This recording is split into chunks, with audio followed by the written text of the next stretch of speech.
Hello students, in the continuation of series research proposal and synopsis, today we will discuss about components, elements of research proposal and synopsis. These are components and elements of research proposal. Title, introduction, statement of the problem, rationally justification, significance of the research, scope and limitations of the study, review of literature, objectives of the research, operational definitions of terms used, hypothesis, methodology used, time schedule work plan, budget, estimated cost build up, bibliography and references, conclusions and appendix.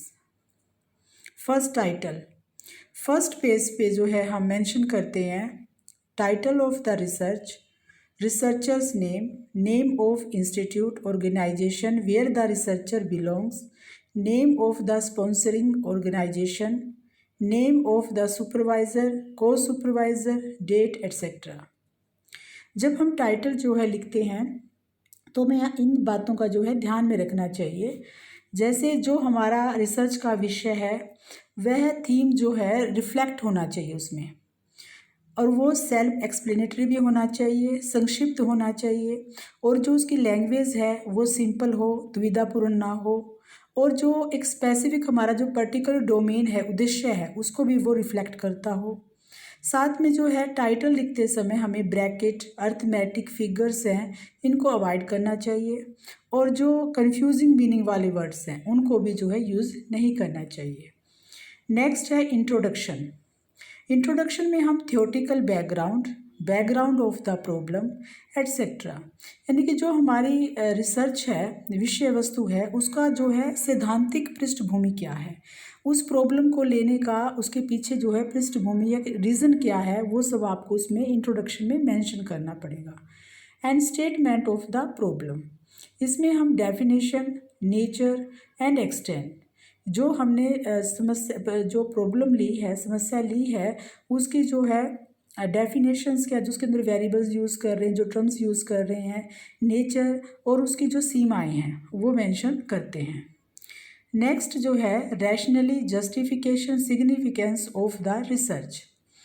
इसमें हम ये देखते हैं कि जो आपने problem ली है, जो रिसर्च के लिए शोध विषय लिया है, क्या इम्पोर्टेंस है उसकी, क्या वो राष्ट्रीय संदर्भ की जो समस्या का समाधान करता है, क्या वो जो हमारा एक तरह से आप कह सकते हो कि जो ज्ञान अंतराल को भरना, क्या वो भर रहा है, यानी कि ब्रिजिंग द नॉलेज गैप्स, और क्या वो सोसाइटी के लिए, समुदाय के लिए उसका यूज़फुल है, महत्व है या नहीं है। And present state of affairs and affected जो स्टेक होल्डर्स, और हमने साथ में ये भी देखना कि क्या वो वर्तमान की स्थिति है, जो कार्य है, जो घटना है, क्या वो उससे संबंधित है, कि वो पास से रिलेटेड, प्रेजेंट से रिलेटेड जो है हमारी प्रॉब्लम जो है होनी चाहिए। नेक्स्ट हम बात करते हैं scope and limitation of the study.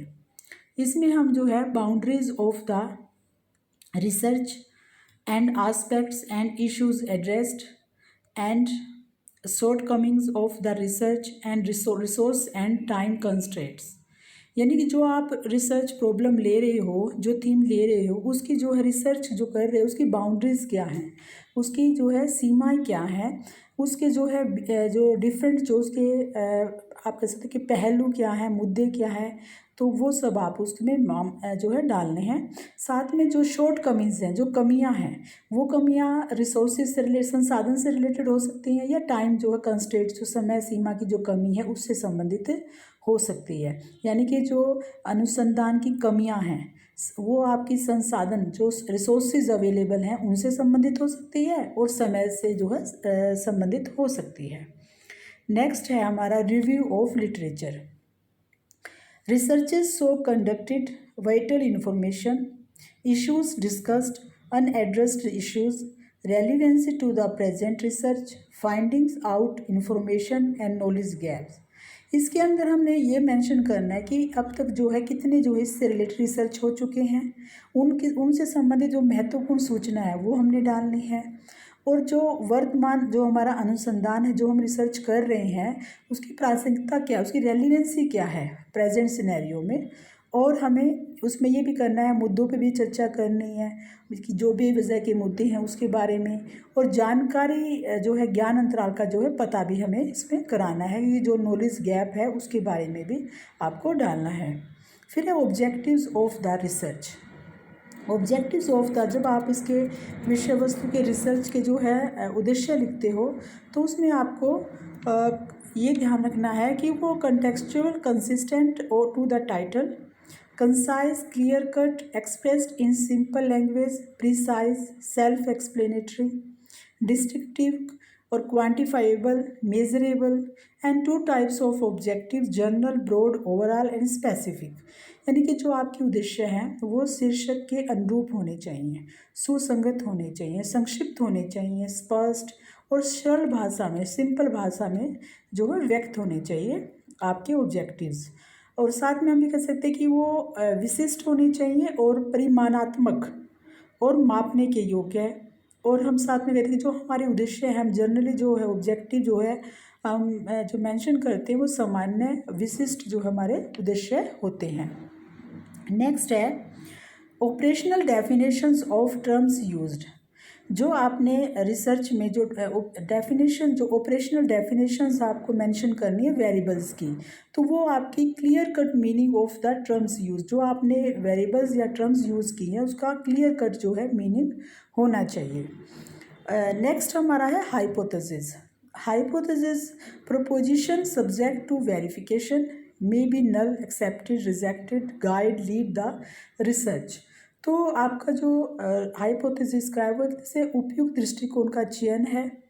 तो इसमें आपको ये भी ध्यान रखें, जो आप हाइपोथेसिस यूज़ कर रहे हो, नल कर रहे हो, अल्टरनेटिव, जो भी आपने हाइपोथेसिस बनानी है वो उसमें आपने मेंशन करनी है। नेक्स्ट है मेथोलॉजी यूज्ड। आपने जो रिसर्च में मेथोलॉजी यूज़ की है उसके बारे में, उसकी डिटेल के बारे लिखना है जो है आप इसमें।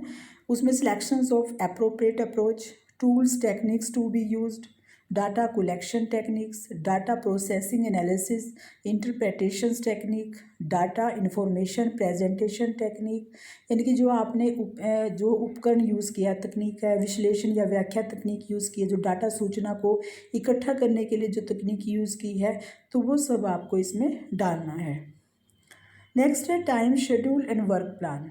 तो जो आपका रिसर्च का जो टाइम शेड्यूल है वो इसमें जो है मेनली इसमें डालना है कि जो आपका वर्क प्लान का टाइम पीरियड जो है क्या है।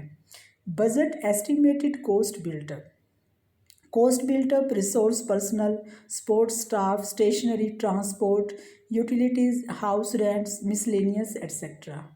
ये बेसिकली जब आप कोई ऑर्गेनाइजेशन रिसर्च को स्पॉन्सर कर रही है और फाइनेंशियल हेल्प कर रही है तो उसमें आपको बजट का जो आपका बजट उन्होंने जो है असाइन किया है उसका एस्टिमेट जो है आपको, जो आप रिसोर्सेज यूज़ कर रहे हो या कोई आप सपोर्टिंग स्टाफ लगा रहे हो, स्टेशनरी में जो खर्च कर रहे हो, ट्रांसपोर्ट पर कर रहे हो, तो कोई जो उससे रिलेटेड, शोध से रिलेटेड जो भी आपके एक्सपेंडिचर्स हैं वो इसमें मैंशन करने हैं। नेक्स्ट है बिब्लियोग्राफी एंड रेफरेंसेस।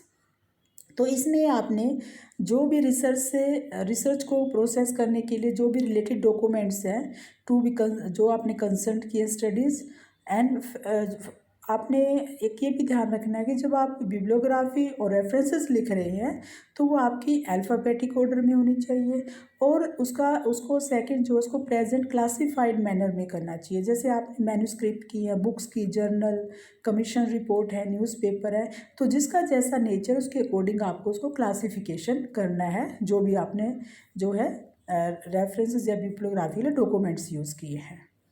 फिर conclusion, state about the feasibility of the proposed research study, upcoming challenges, upcoming threats, difficulties and hindrances, make a conclusive remark। तो कंक्लूज़न में आपने जो आपका प्रस्तावित अनुसंधान है उसकी अध्ययन की जो व्यवहारिकता क्या है, भी आप जो ये काम जो वर्क कर रहे हो, रिसर्च कर रहे हो, इसका क्या व्यवहारिकता है, इसकी आगामी चुनौतियाँ क्या हैं और आपकी आगामी जो उपचार की कठिनाइयाँ क्या हैं, बाधाओं के बारे में, यानी कि आपको निर्णायक टिप्पणी जो है इसके बारे में करनी होगी। तो these are components and elements of research proposal and synopsis. Thank you.